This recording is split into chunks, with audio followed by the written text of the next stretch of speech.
Olá, seja bem-vindo a mais uma aula do curso Missa Tridentina, a forma extraordinária do rito romano, 10ª aula. Há 10 semanas iniciamos o nosso curso e já agora vamos caminhando para as partes mais importantes, né? Ou seja, sobre a missa, como é que ela funciona. Mas antes de entrarmos na missa em si, vamos falar hoje de tempos litúrgicos. Na última aula, eu falei um pouco do calendário, algumas diferenças do calendário da forma ordinária para a forma extraordinária. Agora vamos entrar nos tempos litúrgicos. Obviamente, alguns são iguais também à forma ordinária, mas tem alguns que são próprios da forma extraordinária. Para que possamos entender um pouco essa mística da missa tridentina, o que ela, e muito do que ela tem por dentro. E para me ajudar, vou contar com a ajuda do Catecismo Maior de São Pio X. Ele fala sobre os tempos litúrgicos aqui na secção lançada pela editora Permanência, a partir da página 157, a respeito das festas de Nosso Senhor. Então vamos iniciar o nosso ano litúrgico através do Advento. O Advento, assim como na forma ordinária, dá a abertura ao ano litúrgico. Há um grande preparo para a festa do Natal, a festa da encarnação do Verbo. E segundo o Catecismo de São Pio X, chama-se Advento porque significa vinda, ou seja, 4 semanas. Pode-se usar o costume das velas do Advento, né, para cada vela acesa. Uma semana que se passa, ou seja, a cada vela que se acende, aumenta-se a luz, ou seja, anunciando a chegada daquele que é a luz do mundo. E a igreja ela propõe, nessas festas do Advento, primeiro, renovar as promessas que Deus nos fez de mandar o Messias para nos salvar. Lembrando que neste período do nascimento de Jesus, os judeus aguardavam a vida do Messias, e ele veio de uma forma bem, vamos dizer, inesperada para o povo da época, né? Não veio de forma gloriosa, mas veio de forma humilde, por uma simples família de Belém, que morava em Nazaré, sendo anunciado primeiro a um casal estéril, que é Zacarias e Isabel, que fazem parte desse processo, né, por serem pais de João Batista, o precursor do Salvador. Segundo, os desejos dos patriarcas que suspiravam pela sua vinda, como já mencionei, a pregação de São João Batista, que exorta o povo a fazer penitência. Isso tanto a forma ordinária quanto a forma extraordinária, a liturgia nos recorda. Alegrai-vos, ele está bem perto. Vigiai, eu vos digo, pois não sabeis qual o dia e a hora. Então, nos recorda para que seja um período também de penitência, para que nós possamos fazer um exame de consciência, para preparar o nosso coração para a vinda do Salvador, a exemplo de como os patriarcas do Antigo Testamento assim o faziam. E quarto, a última vinda de Jesus Cristo na sua glória. Então, da mesma forma dos judeus que aguardavam a vinda do Messias, nós aguardamos hoje a vinda gloriosa de nosso Senhor Jesus Cristo, a sua parousia, a sua manifestação final. Então, para que nos mantenhamos preparados nisso, afinal de contas, não sabemos qual dia e qual a hora. Pode ser daqui a 5 minutos, daqui a 5.000 anos. Então, mantenhamos sempre os nossos corações prontos. Café para a garganta.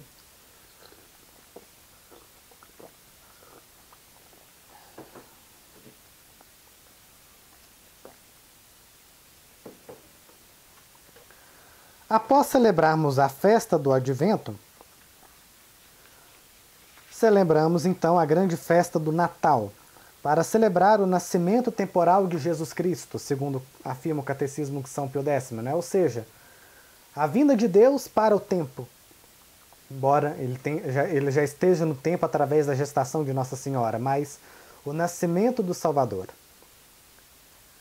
Esta festa do Natal ela é celebrada em 3 missas.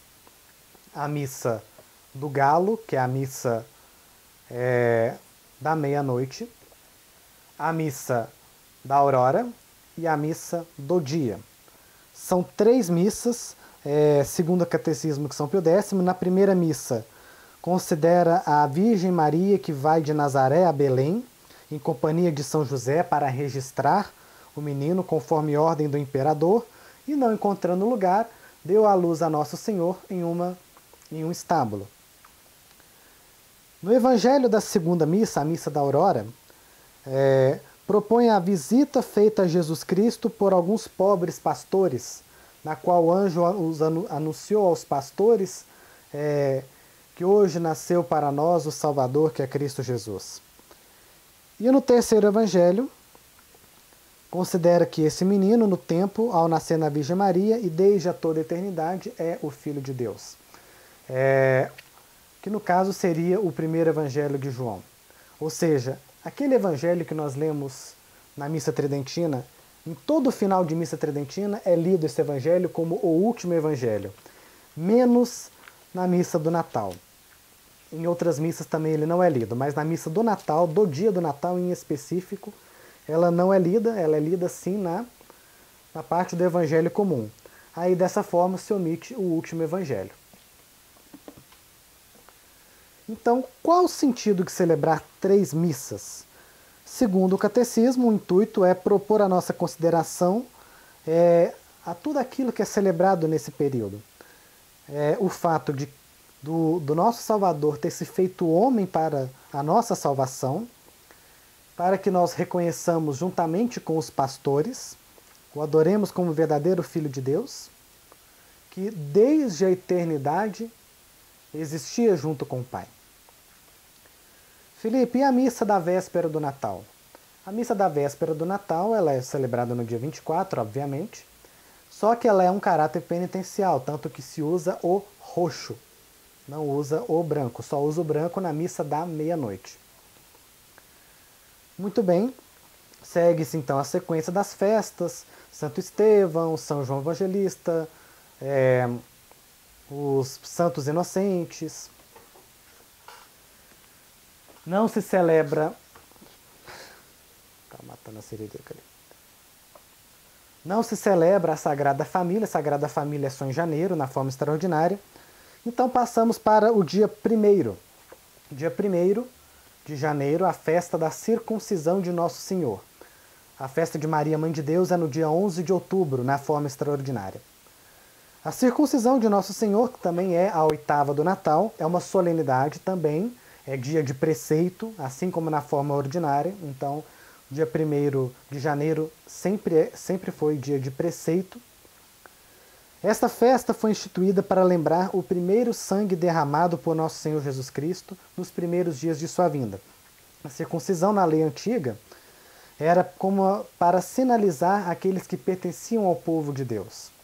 O processo da circuncisão, para quem não sabe, é a remoção do prepúcio. A circuncisão, para quem não sabe, é um processo que hoje na medicina é chamado de operação de fimose. Ou seja, a remoção do prepúcio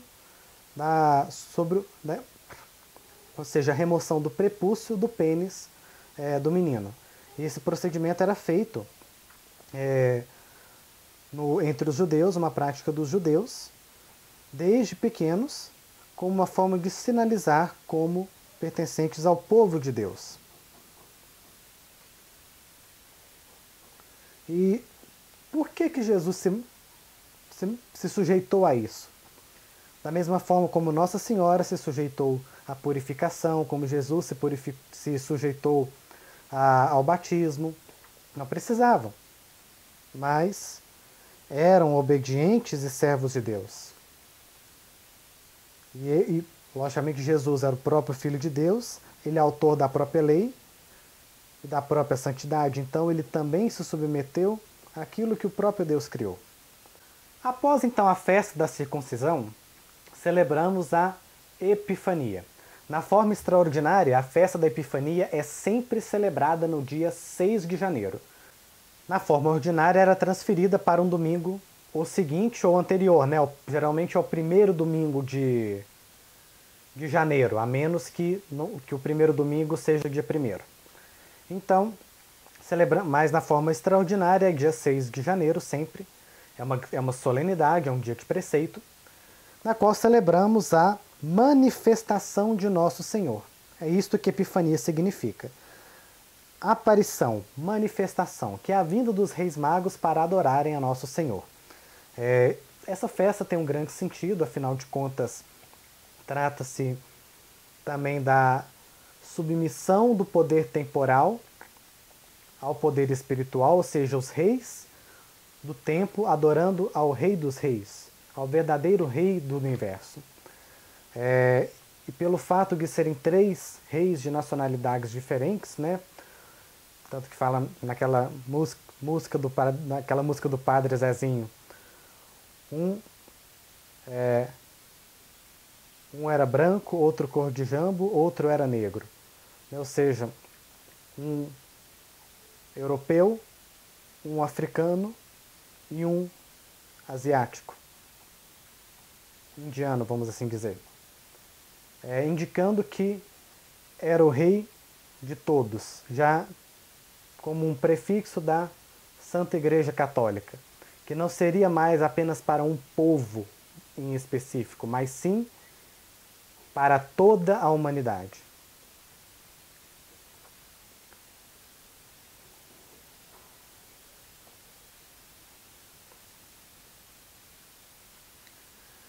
Após a festa da Epifania, celebramos alguns domingos, chamados domingos após a Epifania, que na forma ordinária é chamado de domingos do tempo comum. A quantidade de domingos depende da data da Páscoa. Porque obviamente tem o período da Páscoa, da Quaresma. Só que na forma extraordinária há algo antes da Quaresma, que é o período da Septuagésima, que são 3 domingos. Domingo da Septuagésima, domingo da Sexagésima, domingo da Quinquagésima. São 3 domingos que antecedem a Quaresma. Então, antes do primeiro domingo da Quaresma, domingo da Quinquagésima, domingo da Sexagésima, domingo da Septuagésima. Então,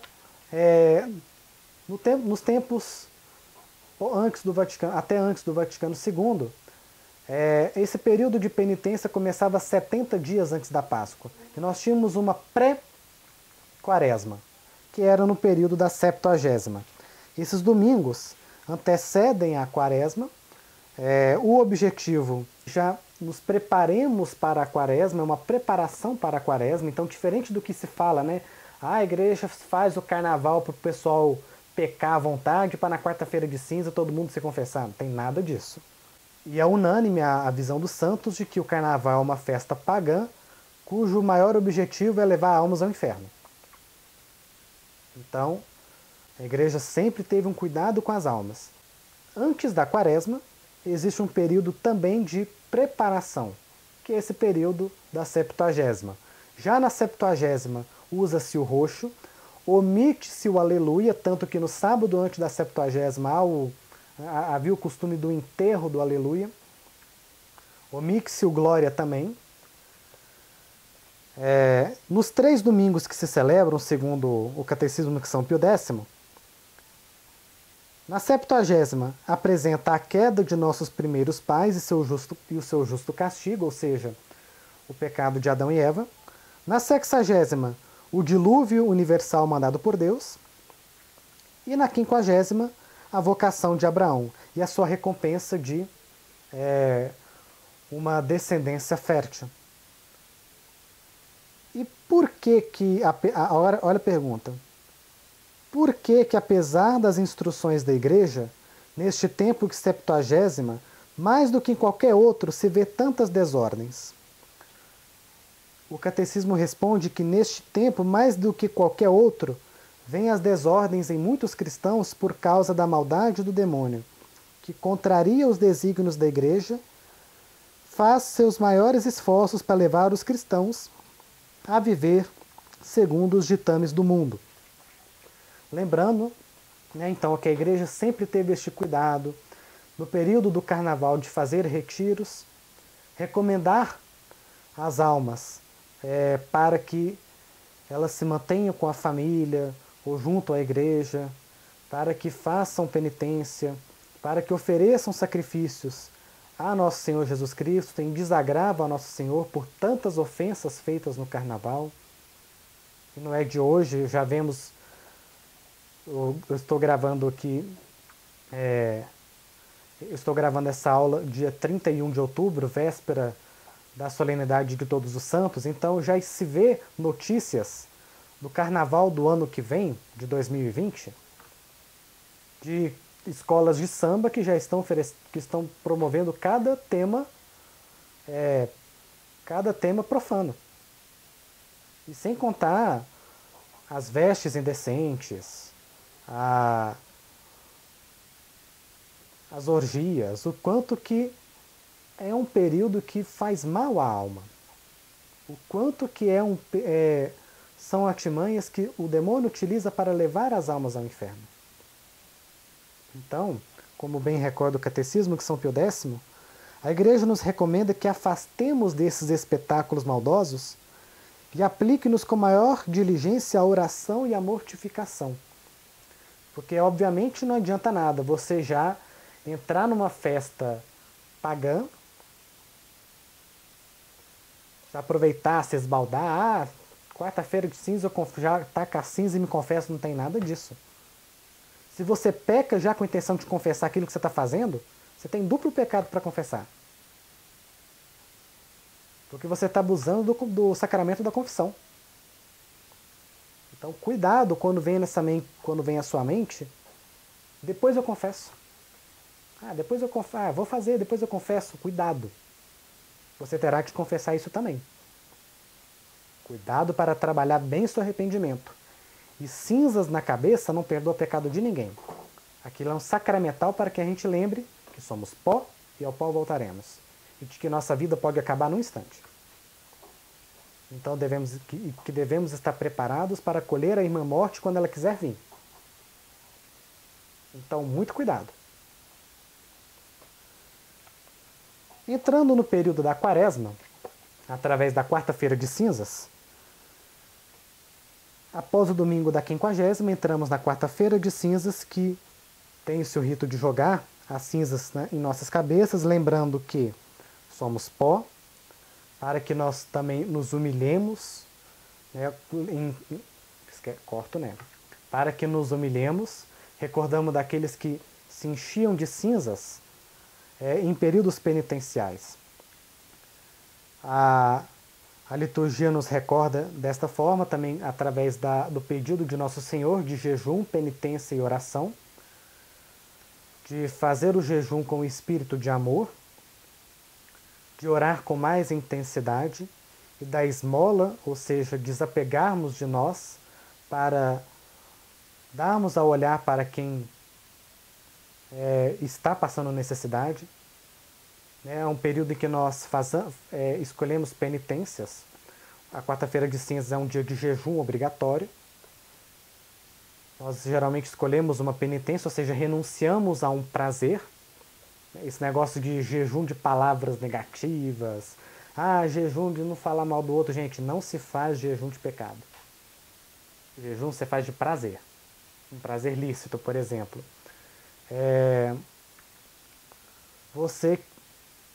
Eu gosto muito de café, mas por amor a Nosso Senhor, eu renunciarei ao café. O dinheiro que eu uso para comprar café, eu farei para doar para um pobre, para uma instituição de caridade, para comprar para quem precisa. Ou eu gosto muito de, por exemplo, um jogo no celular para me distrair, mas nesse período de quaresma eu não vou me distrair com esse divertimento, para que eu possa me concentrar mais em leituras espirituais. Enfim, você renuncia a um prazer que é lícito para, por amor a Nosso Senhor, que tanto sofreu, para controlar a sua vontade, com o objetivo de se educar. Enfim, eu não vou entrar em tantos detalhes, talvez, quem sabe, mais à frente eu faça um vídeo sobre esse tema. Fora do curso, né, obviamente. O período da quaresma são 5 semanas. Quando chegamos no 5º domingo da quaresma, esse domingo é chamado de Domingo da Paixão, em que as leituras passam a ser mais fortes. Tanto que no 5º domingo, as imagens das igrejas elas são veladas com um pano roxo. Todas as imagens e crucifixos. Tem-se a Semana da Paixão, que é a 5ª semana da quaresma. No domingo, que seria o 6º, é o domingo de Ramos, ou o 2º domingo da Paixão, iniciando a Semana Santa. Tem-se a procissão com os paramentos vermelhos, mas na missa usa o paramento roxo. É bem parecido com a cerimônia da forma ordinária do rito romano. Com a procissão, com a leitura do Evangelho dos Ramos, chega na missa, a leitura da paixão de Nosso Senhor Jesus Cristo segundo o Evangelho de Mateus. Nesse período, então, a leitura das outras paixões, se não me engano, na terça e na quarta. A paixão segundo Marcos na terça, paixão segundo Lucas na quarta. A quinta-feira santa tem a missa dos Santos Óleos, a missa do Crisma, e a missa da Ceia do Senhor, com a cerimônia do lava-pés. Ela é bem parecida com a forma ordinária, né? Na verdade, desde que ela foi instituída pelo Papa Pio XII, porque a Semana Santa ela era diferente, ela mudou com o Papa Pio XII, onde teve poucas alterações, mesmo com a reforma litúrgica de Paulo VI. Entramos na Sexta-feira Santa, em que é o único dia em que não há missa. Também é uma celebração bem similar como é na forma ordinária. A leitura da Paixão segundo o Evangelho de João, as preces universais, o beijo da cruz, a comunhão eucarística. Na Quinta-feira Santa, cessa o toque dos sinos e usa-se o som de matracas, quando se está na presença da Sagrada Eucaristia. Na Sexta-feira Santa, tira-se o véu roxo da cruz, os santos continuam velados.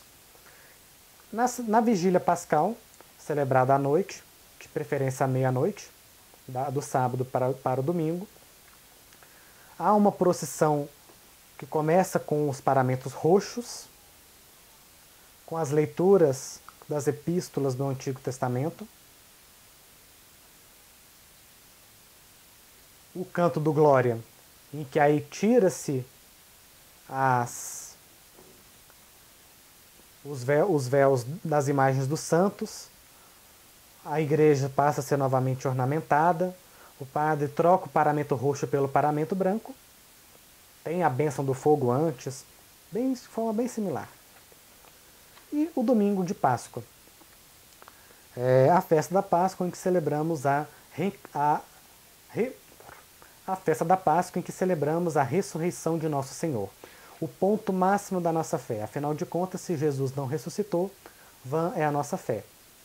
Afinal de contas, se ele não ressuscitou, Jesus não é Deus. É um profeta que deixou sua mensagem e foi lá, foi embora e hoje vive nas suas palavras e nos seus ensinamentos. Isso é uma heresia tamanha. Então, não, Jesus ressuscitou de fato. Isto é ponto central de nossa fé. Por isso que a Páscoa é a maior da nossa fé.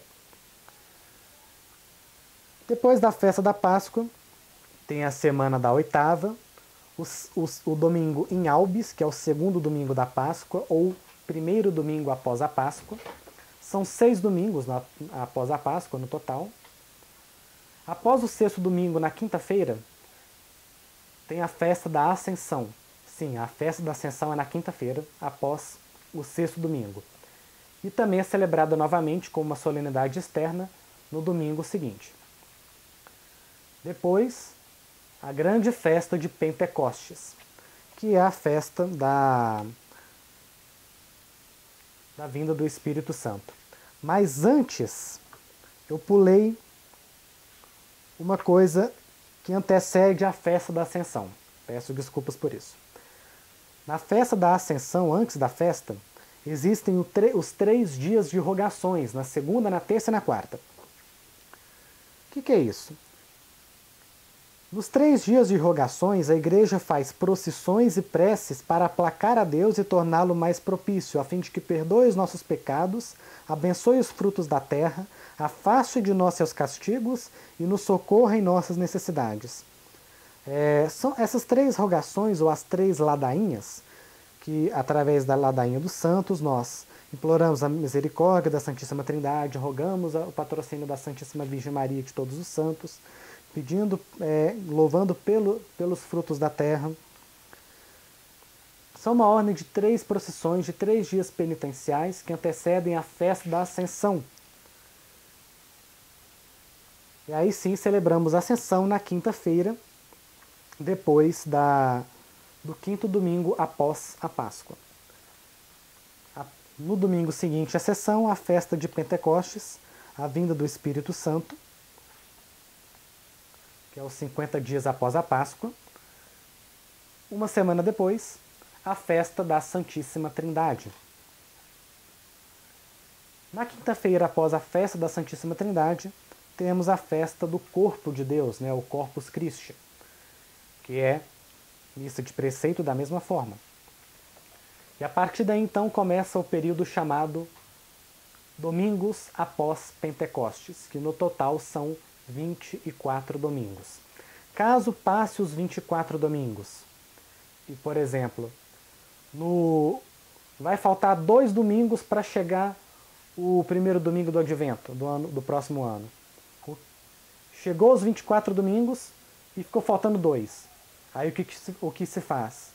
Pega os domingos da Epifania, do início do ano, e colocam ali. Esse ano de 2019 isso não acontece. Vai acabar, o ano litúrgico vai acabar exatamente no 24º domingo depois de Pentecostes. Quando isso não acontece, você transfere os domingos da pós-Epifania que não foram celebrados para os domingos após Pentecostes. Aí as outras festas de Nosso Senhor, Sagrado Coração de Jesus. É na sexta-feira, depois da semana de Corpus Christi. A festa de Nosso Senhor Jesus Cristo, Rei do Universo, instituída no último domingo de outubro, que é sempre no último domingo de outubro, na forma ordinária, é o domingo que encerra o ano litúrgico, mas conforme foi instituída pelo Papa Pio,